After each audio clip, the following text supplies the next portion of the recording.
Do I hear buzzing? Grab a mic, just move the mic up. Not an actual mic, Probably gonna have to come in here. Make sure y'all subscribe to the channel, The Real Gully TV. Follow me on Instagram at IamGullyTV_. Got Nick in the building. Yep. Making this shit right. Alright. Make sure y'all follow me on all streaming sites, the Dribble Podcast.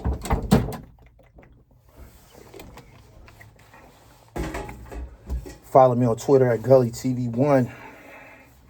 About to get it in.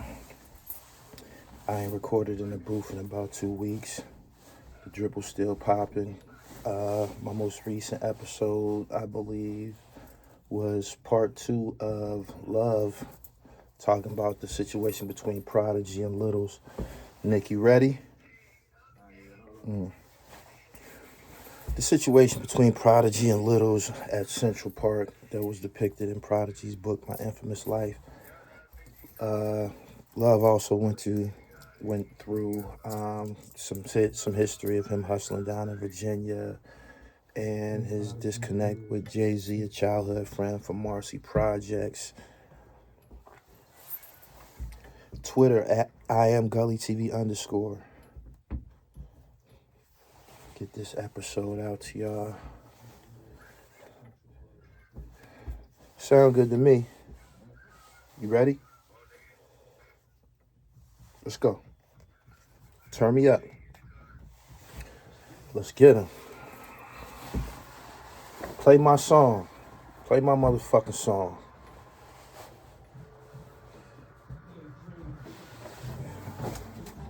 Turn me up.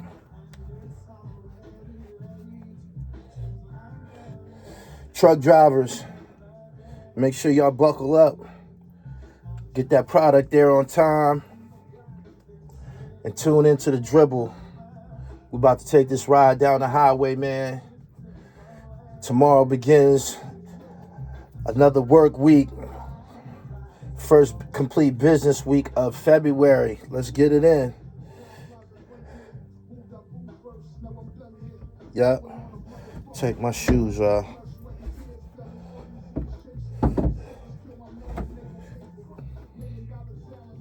Okay. Reppin' Cuz. Shout out to Big Oo. Pillmatic 2 on the way. We working. This second installment of Pillmatic has been a lot more tedious than the first one. I was talking to THRU last night for an hour on FaceTime, and I told him, I said, nigga, you the reason we in this situation. You set the bar so fucking high and shit. So, shout out to Dre, man. We trying to get these songs in, man. We got about 4 more we need to get, and we're going to deliver it to you, man, right here in this first quarter of 2024. Shout out to the New York Knicks and everybody that's watching the NBA. The New York Knicks is one of the top stories in the league. Jalen Brunson is going buck wild, man, and today, I don't know if it was a stunt or he was just acknowledging the Knicks, but LeBron James tweeted a Statue of Liberty. And the internet went crazy. A lot of speculation going on.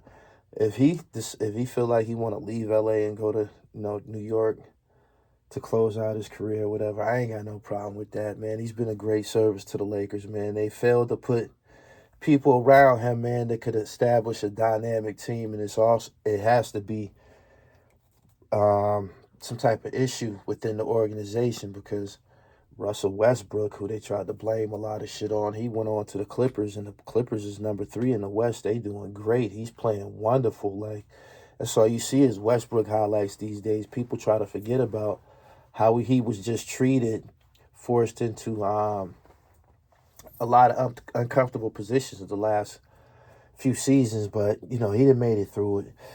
Anyway, the internet is really, really something, man. My life is really, really something, man. I be heavy as the head to wear the crown, man.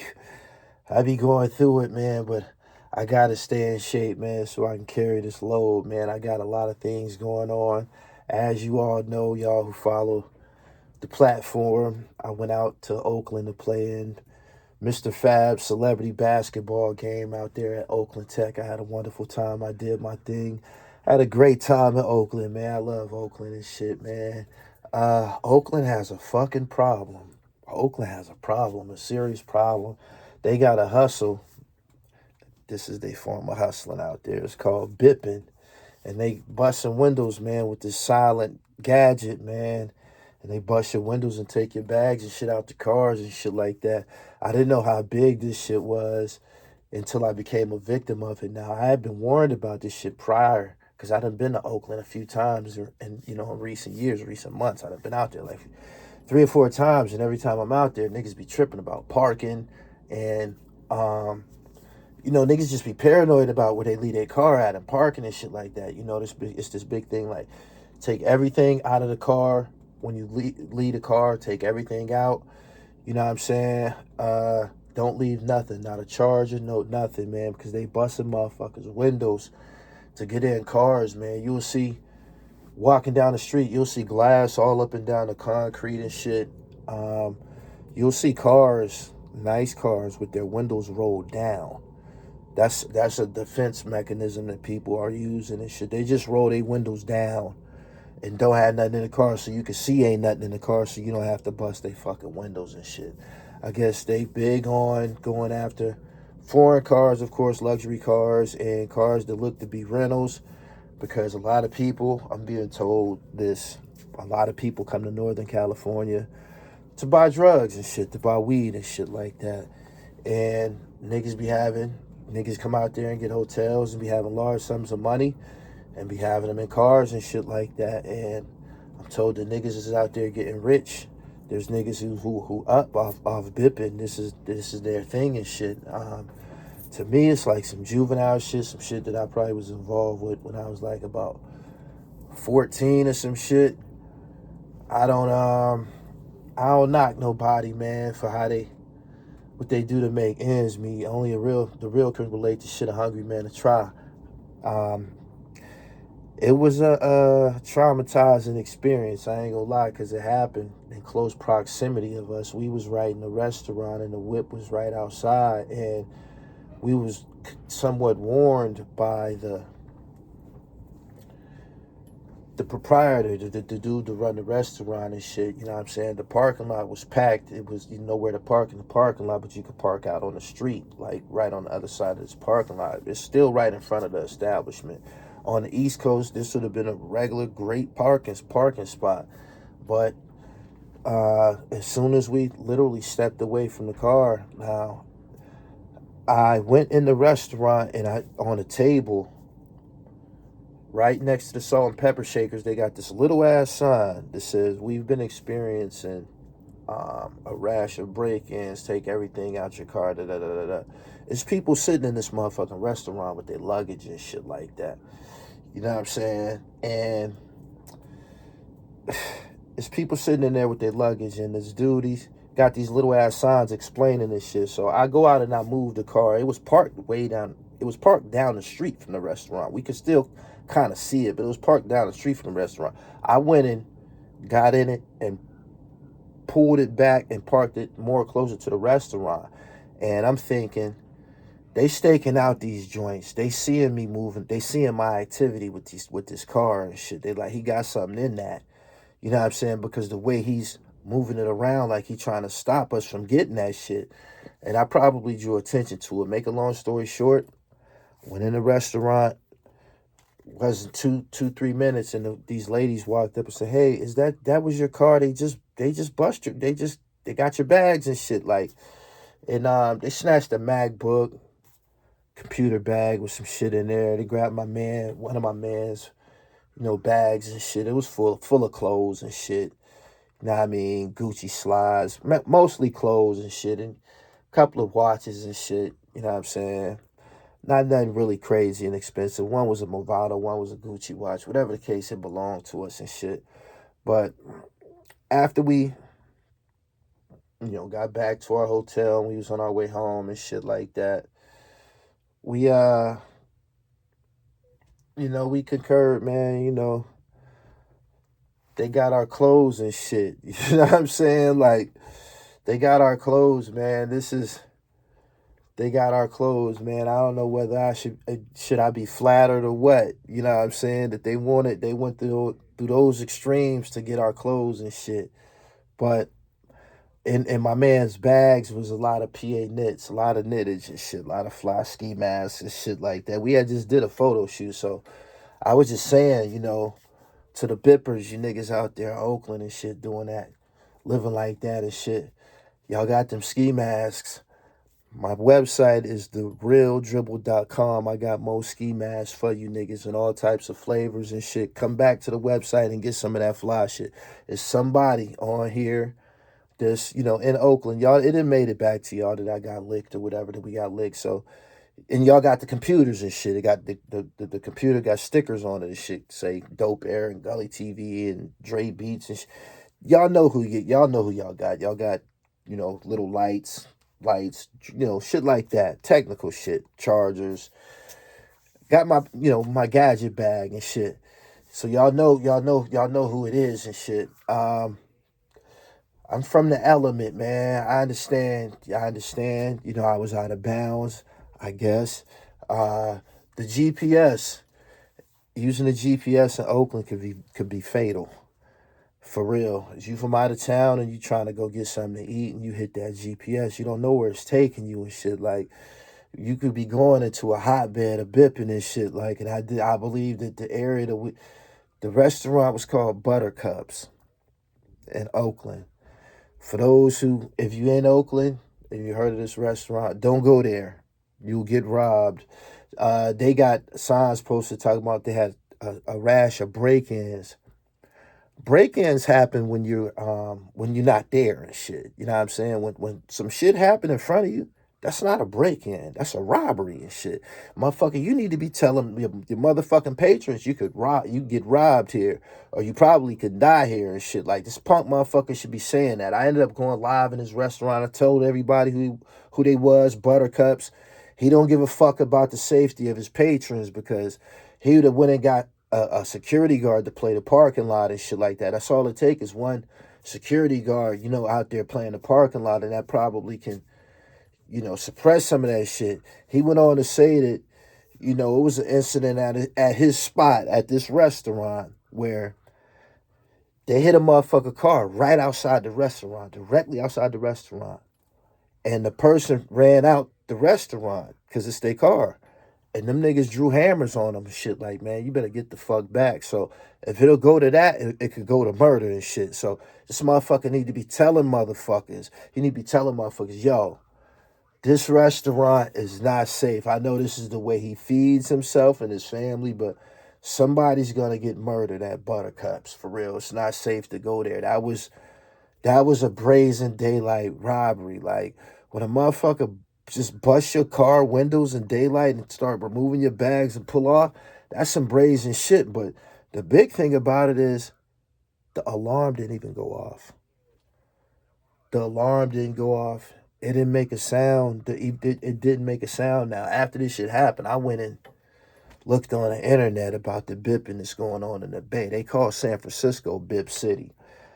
All the rappers that already rapped about it. This is their culture, 100% their culture. Just like they do what they do in L.A. with the gangbanging and shit, and Northern California, they bipping niggas and shit. Anyway, it's Bip City. I seen videos of bips, and I gotta say that I was impressed. I was impressed. It was like a magic trick. Like, it's an art to this shit, man. Like, I seen a girl do it, yo. And the way that they did this shit, man, this is like, oh my God, this is a nightmare. The bitch was fully covered. Only reason you knew it was a chick because you heard her voice. The bitch was fully covered.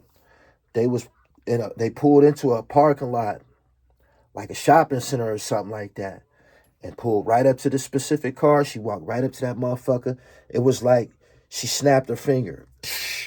All the glass fell out the motherfucking car. She stuck her hand in that motherfucker, popped the trunk, and went in the trunk and got the luggage and pulled the fuck off. You know what she said? They don't know what they doing. This is what she said. So I'm assuming they probably knew who they was robbing and shit. Or they probably knew the people that they was robbing, but they was like, yeah, they don't know what they doing. So uh me and my man was having this discussion about, you can't have no hatchbacks and shit like that, or no SUVs where they can see into the vehicle. You got to put your shit in the trunk. Them motherfuckers bust the window, hit the motherfucking latch, and pop the trunk. But the way they did that, I assume they knew that was there. But I've seen a whole lot of bipping going on, man, online, man. Shit is crazy. It's crazy, man. This is an epidemic. A lot of people say that it's destroying the city. Businesses, destroying businesses. Um, People saying shit like that is the reason that the Golden State Warriors got the fuck up out of there and shit. They moved from Oakland to San Francisco. San Francisco, Bip City too. I'm just saying. The Raiders also left Oakland to go to Vegas. Like, the crime and shit is up. The crime is up like a motherfucker, man. And they got these motherfuckers hitting these motherfucking cars. Now, this shit happened to me, and I'm a nigga. You know we don't got no rights in the United States. We told the motherfucker at the restaurant to call the police. We called the police because we got to report this a rental. They bust a rental. We got to get a police report. All of this shit. He said, man, the police not going to come. He said, you might be here 2 hours waiting on them. I'm just telling you that now. And shit. I'm like, are you serious? There's other people at the restaurant like, yeah, he's serious and shit. Because they done been bit before at some point in the city and shit. You know what I'm saying? And it's too many of them for the police to cover. Because I don't know what type of criminal grade it is. I don't know whether it's a felony or a misdemeanor. I don't know what the grade is, but the way motherfuckers doing it is like it ain't no penalty, and they need to increase the penalty. Like I said, I understand what go on in the streets, and I even understand the BIP, but the way that people do that shit, man, they just taking your shit. You know what I'm saying? That don't feel good and shit. That's a violation. The first thing I wanted to do was hurt somebody and shit. You know what I'm saying? Like, I only lost a MacBook. A MacBook I got out the streets at that. That probably was, ain't no telling where it came from and shit. You know what I'm saying? So I understand these things and shit. My man, lost a lot of clothes and shit. We came to the conclusion, like, man, that shit could have been worse, man. Motherfucker could have lost their life and shit like that. Like, we don't know whether them niggas was following us. You know what I mean? I went out there to a celebrity basketball game. I'm posting pictures. We got the Benz rental.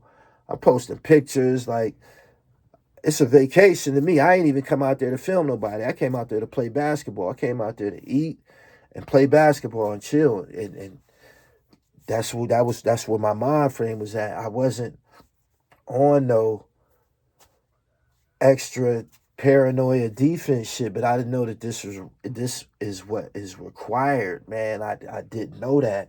And it's fucked up because even if they mistakenly hit your shit, assume something in your shit, hit your shit, your window's still busted. Fucking window is busted, man. We had to drive back to the airport, glass all in the seats, glass all through this motherfucker.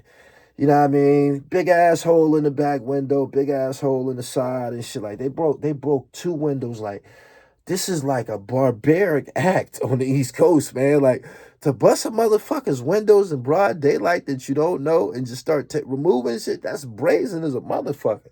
I'm like, man, I hope the next nigga to do that shit get bodied. You know what I'm saying? I hope a nigga get hit like the way little J-Rock got hit on the fence in South Central when he grabbed the radio and shit and was breaking out. Motherfucker, somebody's child. The example has to be set, or an example has to be set. I heard this shit is happening in Atlanta now. This is spreading this shit, and it's some internet shit. Once it come viral, it's out of control. Like, that shit is, how the Kia boys, they just had some niggas stealing Kias all over the United States. That shit went crazy once it made it to TikTok and shit. This bipping shit, man, it's in the Bay. Some people say it's in Atlanta now, but when they get hip to this, man, it's just gonna fuck up. It's gonna make society bad, man. Cause it's an inconvenience, man. Come back to your whip and your glasses all busted the fuck out and shit. Like, you gotta take everything out of your car, man. Like, these niggas did this shit. They was respecting no laws. They said the people that hit us, because we didn't see them, these ladies did, said, oh, it was a gray Acura. No license plate on the front or back. You know what I'm saying? Like, pulled straight up, took care of their business.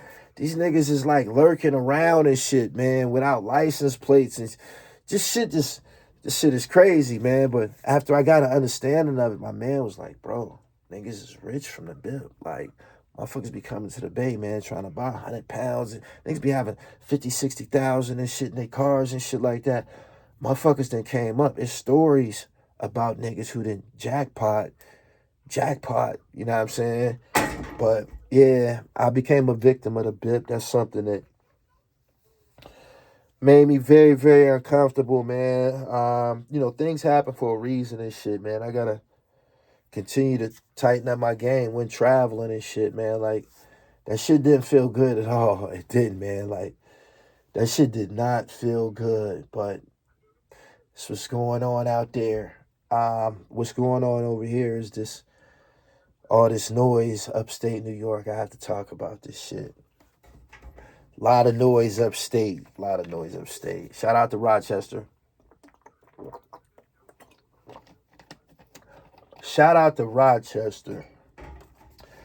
So much I can say about what's going on right now. I'm going to just go back and let people know that this shit been going on for a minute. About 5 years. It has. I remember, I think back to the first time I interviewed Green Double in Rochester in a studio. Now, this is the second time. First time I interviewed Special Class Murder and Green Double in their original, I believe, Trust Gang studio. This is like a compound. Like, they had the greatest facility, man. Lounge, kitchen, dope ass booth, man. Expensive ass gold microphone, and a duplication center room. A room where all the duplication was, man. Had, you know, the CD pressing towers, man, all along the wall. Like, I went there. I interviewed them there. Boom. I don't know that their issues probably was going on then, but they all showed up. Green Double went to jail. Green Double came home. Boom. When he come home, I went to interview him in Rochester. Now, of course, if I'm coming to the Rock, I'm gonna tell Spesh.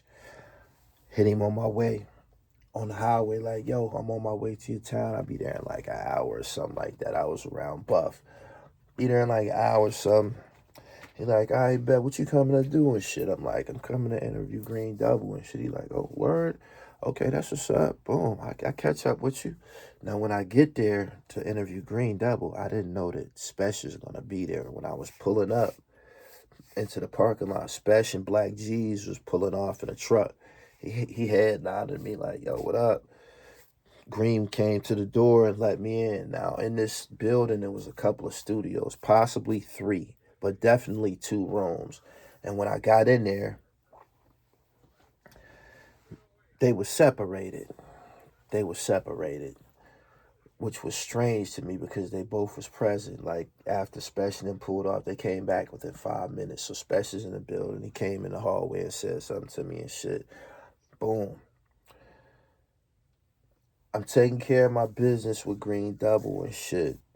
And I just could feel, you know, that it was like some separatism and shit. Like, it was some other niggas that was there that day, Mr. Pour Up, a couple other engineers and shit like that. And in the next room was Spesh and Black G's. And it took me a couple of minutes, maybe like 20, 30 minutes to start feeling awkward.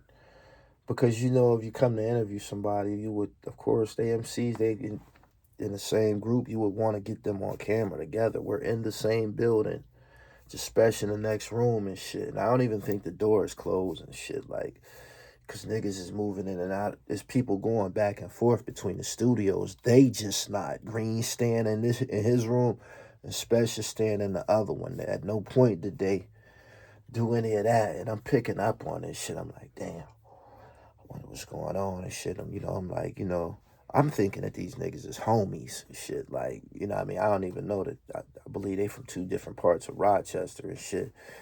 But I'm like, damn. So I would go and interview Special. He would ask me what's up with Green, and when I was interviewing Green, he would say what's up with Special. This was crazy as hell, all going on in the same building and shit. I'm like, we working and shit, working, da, da, da, da. I just didn't. I was trying to stay the fuck out of whatever the fuck that they was going on. I was trying to get my footage and be the fuck out. Boom. So I'm just sharing all this to say that this shit was going on a long fucking time. Now, a thing that I want to point out that in a conversation that I had with Spesh that people don't know about that I should point out is something that he told me was the day that the Trust Gang Cypher was shot. He told me the day that the Trust Gang Cypher was shot, that was his first day meeting Green Double. And that was his first time being in the studio with G Money Bags. Like, that was his first time being in the studio with both of them and shit. So he was like, people would look at the Trust Gang video Cypher and think that we was a group, like we was all together. And he was like, that wasn't the case. We had just started coming around each other that day. I'm like, word? He was like, yeah. He said, niggas is saying trust, and, Trust Gang, and they freestyles and shit, so it looked like we all together and shit. I'm like, oh, okay, I get that. Boom. For whatever reason, well, I know the reason, I'm just not gonna say it and shit. Spesh chose not to, I believe, do any music with Green Double any further after he came home, not long after he came home or something like that. After he came home, it was never the same. I want to point out that Spesh told me that he didn't have any malicious intentions with Green Double. He said, because I went to visit him in jail. Spesh said he went to visit Green in jail. So that's neither here nor there. In recent years, there's been a lot of diss records directed at 38 Spesh. A lot. They just come from all different type of angles. Sometimes it'll take me a while to find them, because they got to get into the search. And some of these artists, they're not really known online all like that. So it takes a little bit of time for their video, their diss record, to attach itself to 38 Spesh content. And that's the point when we'll start seeing it. So you got a lot of diss records going on and shit. Uwap, guy named Uwap. I heard him. He's nice. He got a lot of history with him. Mogavelli, who also is respected. From what I'm hearing, is very respected, known as a hustler, drive, fancy cars and shit, and been doing music for a minute in Rochester and in Florida. Got songs with, I think, Rich Homie Quan, and these different, kind of A-list artists from down south. So he has a pretty decent resume of his own. So you got him, and then you got this Black G's situation. The Black G's situation, I think them niggas was probably, from what I seen, them niggas was close on some type of level. And whatever happened, it upset Black G's. It's turned to diss records and shit like that. I think he's on his second one. Him and Hovanisi just dropped another one, and I interviewed Hovanisi, and I tried to get the gist of what his issue was, and he said that him and Spesh had something about a female. I ain't going into that shit. You can go to YouTube and watch that video. Boom. I listened to an interview that Black G's did with Mike Powers. Shout out to Mike Powers. And he was explaining that it was some type of disrespect, or he didn't like the way that Spesh talked to him or something like that. Something like that, some type of disrespect. And he feels that he can approach it musically. Whatever. Um, I did my dialogue on what I felt was going on upstate New York. I said how I called it how I felt. The Trust Gang situation was first. Griselda kind of took over in Buffalo. They kind of took over. Benny was Trust Gang, and then he went back to Griselda. Da da da da. Them is his cousins. No harm, no foul. I just brought people up to everything that happened, and because of my coverage of this, of course, it got the attention of Special, who I hadn't spoke to in probably like a year or something like that, a little over a year or something like that. Boom, he hit me up. Yo, call me. Calling, same number. I have a new phone, but when I typed it in, it was in my contacts, the same number. Hit him up. What's up? We have a conversation. He fill in the details of some things that went down in his Mercedes when his friend Clip was killed. And he, showed me some pictures of Clip and Dub, and I was introduced to this story about this issue between some guys called the Thurston Zoo and M.A., the Mafia Assassins. And these guys are young. This shit kind of go on in every city. Like this age that they was bugging out at, that's kind of like the age when niggas start going nuts. This shit started at a girls' Sweet 16 party where a guy, I believe his name was Tyrone Members, was allegedly punched in the face and knocked to the ground, and he just went ballistic after that. He's the one that is responsible, or he went to trial for the murder of Special's friend, Clip. But they had an ongoing issue, I guess, between Thurston and M.A. That's like, I guess that's basically Thurston Ave versus Chila Ave.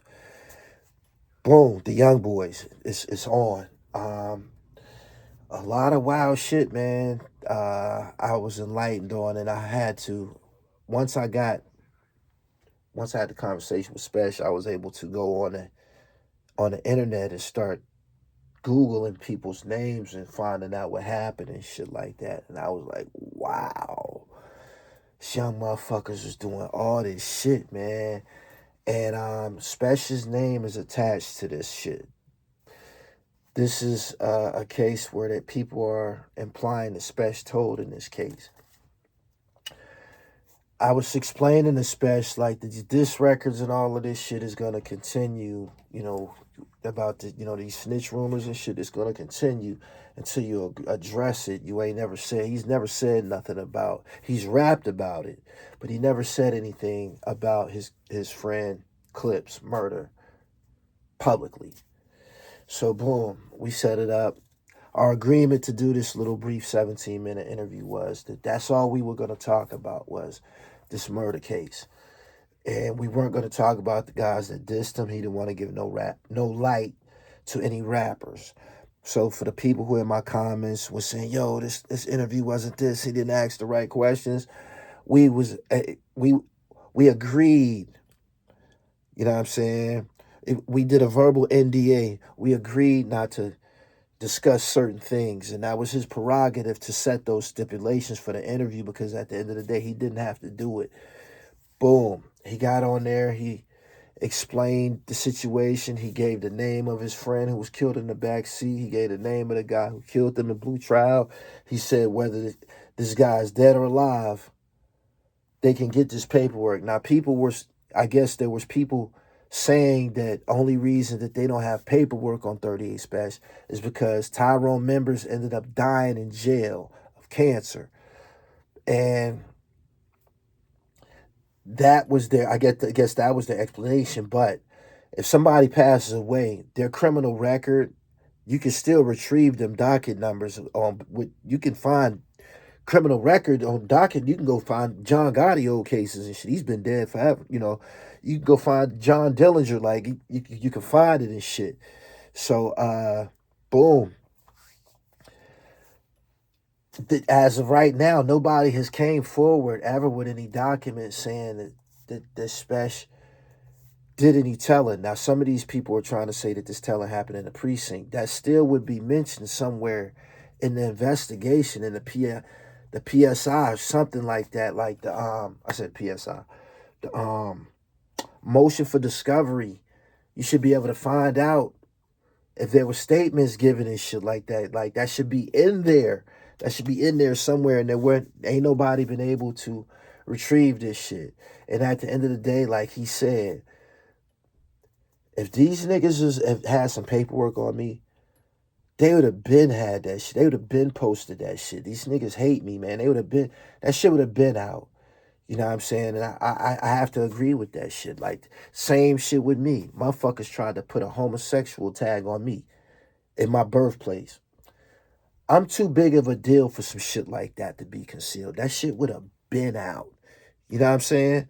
So say that shit, y'all who be pushing that. But anyway, boom. We did the interview. During this interview, he gave us the year that it happened. He gave us the names of the participants. I ended up going and Googling certain shit, and I found it for myself. The shit that I read was the shooter, THRU members, was identified by a lady who seen him with a shotgun.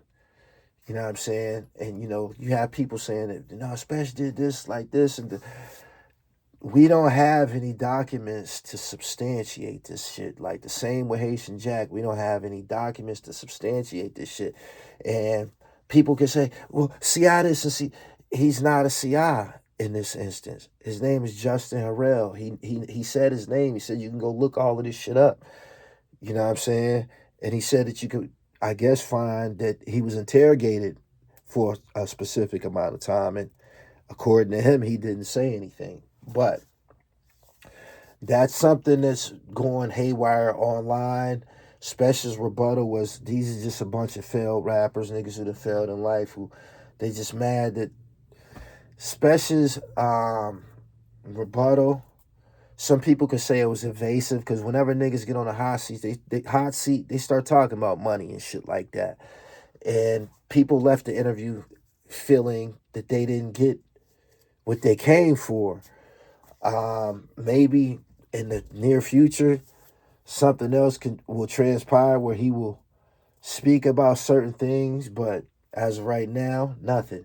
A lot of people want to know what's going on between him and Ito. I seen in my comments that some of this stuff that's going on with Black G's had something to do with Special disrespecting Ito or saying something to Ito. I don't know, but we seeing Ito appear in these diss record videos, so that explains where he's at with it, and that's kind of the tail of the tape in Rochester right now. At the end of the day, I think it's 200, 300,000 people in Rochester, 200,000, 250,000, something like that.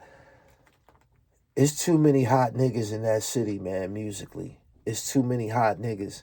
It is. Per capita, it's a lot of hot MCs up there, and everybody want the title. Special kind of beat people to the spotlight in regards to being a representative of the city.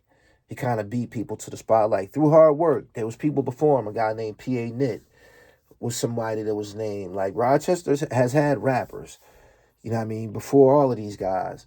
But Special was somebody through work with Green Lantern and industry work, industry features, moving around, was able to establish himself as the face of Rochester. And a lot of people might not agree with that shit and might not agree with the perception, you know what I'm saying, with outsiders' perception of Rochester, because when you get there,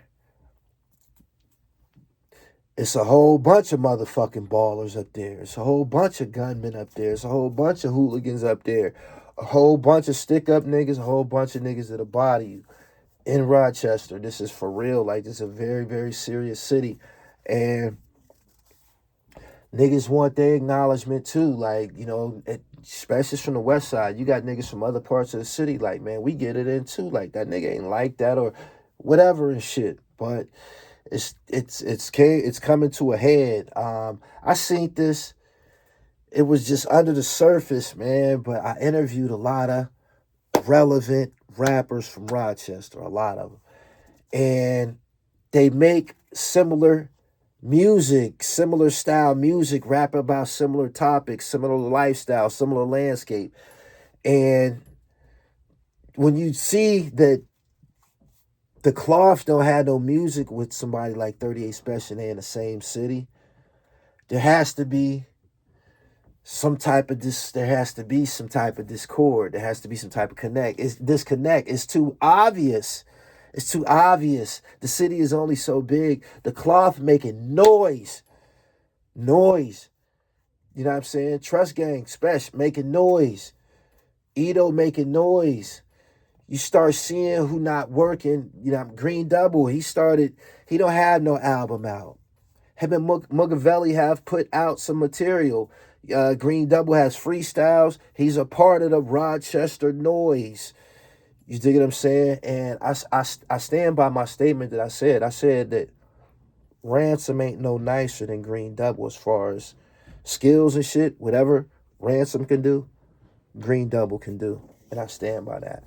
I really, really mean that. But yeah, that's an inferno that's been going on upstate New York. The rest of the world is paying attention to them. This might, again, work out in their favor because they stand in the spotlight, that's for sure. They stand in the spotlight. This story isn't over. People want to know what happened to Class Murder. We asked 38 Special the history of Trust Gang, and he told us that it was a record label that him and Class started together. But you don't see Class much no more. We just want to know what's going on. There was a lot of things said in Black G's diss record about some of 38 Special's business relationships and his business practices and some of his morals and shit like that. We want to know. We want to know about some of these things. There was things that were said. You know what I'm saying? There was things that were said. And hey, aside from that, Benzino and Eminem been at it since the 90s and shit. Benzino has re-released all of them racist music. That music Eminem is finished. Benzino finished him this time. There's nothing he can do to continue this campaign. He don't have to. He's rich. Pretty sure he could live off the residuals of everything he's done. He did his thing. And he put out some good music and shit. Renegade, that was whole song. Stand, that was flawless. That's his song. And he has others and shit. But he just wasn't who they tried to make him out to be in the black community and shit. At the cool table. You know what I'm saying? Like, and this isn't a racial stance because we accept dope. We accepted MC Search with his high top fade, doing the Running Man, dancing and shit like that. We accepted that shit because it was authentically dope. If it's dope, this is about sound. Hip hop is about sound and shit. If it sound dope, if we can diddy bop to it, we fucking with it. Eminem never had no diddy bop. He never had no soul. Even if he tries, and even if he tries to rebuttal Benzino, he gonna pick a whack beat. He gonna pick a whack beat. Benzino's Rap Elvis will go down as the most dynamic Eminem diss in the history of hip hop. Nobody ever did it like that. It's a lot of speculation that he used ghostwriters because Benzino ain't never rapped like that, but he performed the fuck out of it, and he got the job done. So as far as I'm concerned, and a lot of other people that listen to Gully TV, Benzino is winning that whole situation. That's all I got, man. I'm trying to get my dribble right, man. I'm trying to continue to change my ways, man. I owe some reverence to some people who helped me get here, and I don't never want to misfire in regard to that. You know what I'm saying? I ain't perfect. I strive to be. Believe that. You know what I'm saying? But this shit gonna continue, man. Make sure y'all go to my website and get some knittage. The PA Knits is like the biggest shit going on in the United States fashion-wise, man. You see my knittage everywhere. It started with hats. I got bathing suits. I sold my first sweater combo today. I got sweaters. I got bathing suits. I got scarves. I got sarongs. I got shit for the rosters. I got dread joints for the rosters. I got headbands. I got kids hats. I got bucket hats. I got all type of exotic yarns, designer yarns, juicy couture. Taking that shit, I took this shit to places that people didn't expect, and I didn't expect either. You never know what God got in store for you. That's what makes suicide so wrong. You know what I'm saying? Because in your worst moment, you don't know where God gonna take you. You know what I'm saying? In the next moment and shit, we gotta stick around and shit. I hope I didn't offend anybody with that, but this is the dribble, man, and I have to be transparent. Shout out to Mr. Fab. I had a wonderful time at your event, Fab. We got to be back out there again next year. Ricky Antonio, you got a nice little game. Ricky Antonio is a comedian. Nice little game. He was an MVP. We lost in overtime. I had a good game. I had a good time, man. I wore a jersey again. I just feel great. You know what I'm saying? It meant a lot to me. My man Russ came and see me play. And anybody that's listening, I told my man this the other day. He seen pictures of me and shit. You know what I mean? Like, damn, man, you taking this ball shit serious again, huh? I told him, I said, I said, man, I'm a ball player, man. I said, God put us here for a purpose. We got to live that purpose and shit. You know what I'm saying? I didn't come here as no criminal, no gangster, not even a hustler. I was just Jamil. And the first thing that I loved in this world, besides my mama, was my basketball. So that's what it is. Nick, turn me up, man. Pillmatic 2 on the way. Shout out to everybody who been supporting. I'm about to roll up my L, man. I killed this shit, but I ain't been around for a minute. Nick, play my music, man. I'm up out of here, man. Peace, truck drivers. Hold your boy down, man. Make sure y'all go to the website, man. Y'all traveling across the country. Put some knittage on your head, man. Take a picture in the cockpit. Send it to the dribble, man. Fuck with your boy, Joe Mule. Joe Mule Trucking. I see you. I'm up out of here, man. Peace. Killed that shit. I needed that. Peace.